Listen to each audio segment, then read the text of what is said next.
Hello everyone, this is Dr. Tao's Quant Lab. Today we move to subsection 1.6.2, Visualizing Price.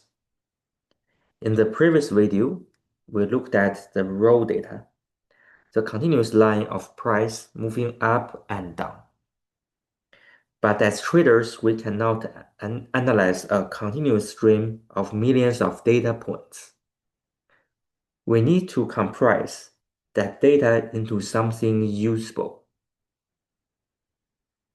Enter the K line or candlestick.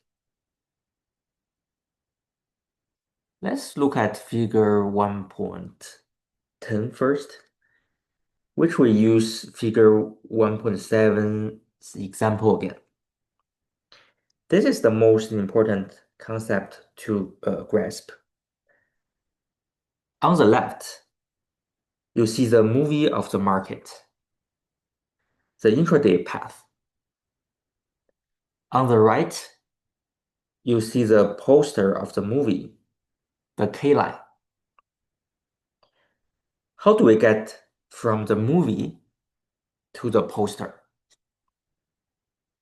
First, the open and close determine the body.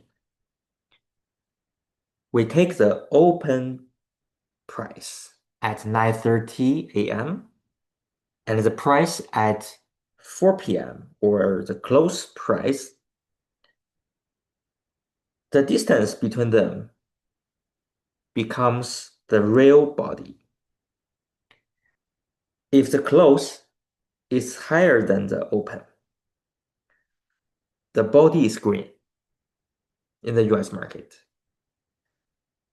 Buyers won the day. On the other hand, if the close is lower than the open, the body is red. Sellers won the day.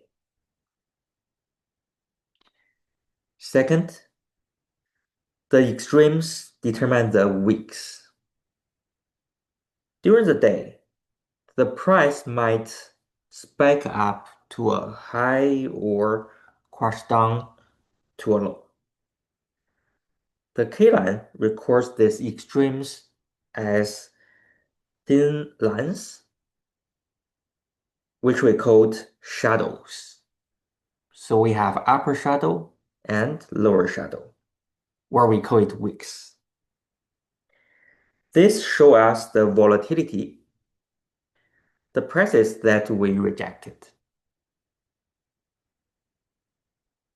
Now, we know how to build one. Let's learn to read them.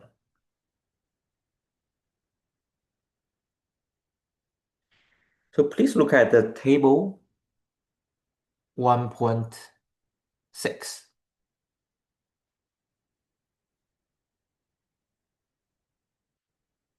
I have drawn two columns, actually three columns for you. The name of this K line, the intraday path, or the movie, and the resulting K line, or the poster.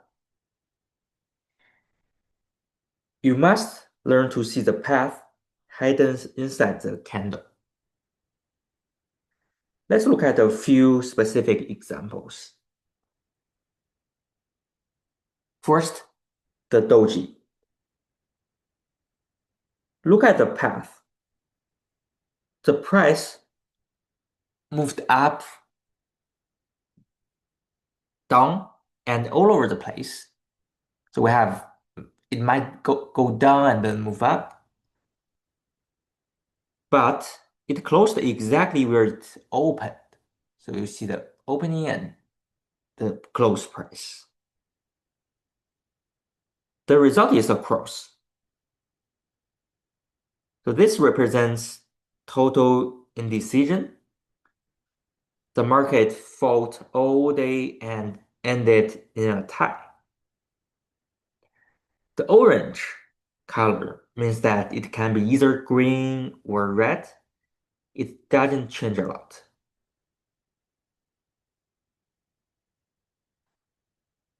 And then the spinning top, well, it is similar to Doji, but it has a small body. Okay, very close to the Doji. And then we have Dragonfly Doji and Gravestone Doji. So the price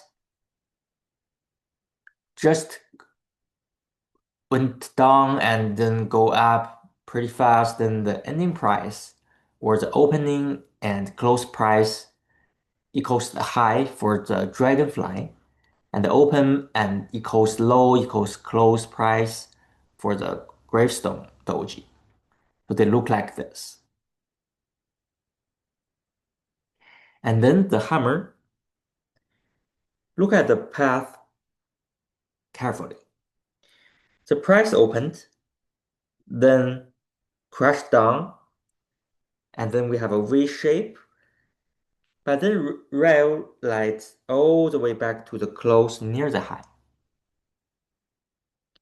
Note that the color doesn't matter either. Whether the body is tiny green or tiny red, the story is similar. The lower prices were rejected. This shape tells us that sellers tried to push the price down, but buyers were strong enough to push it up. And similarly for the inverted hammer, um, which is like this, so it's like it goes like an A. Okay, so it goes up and then go down.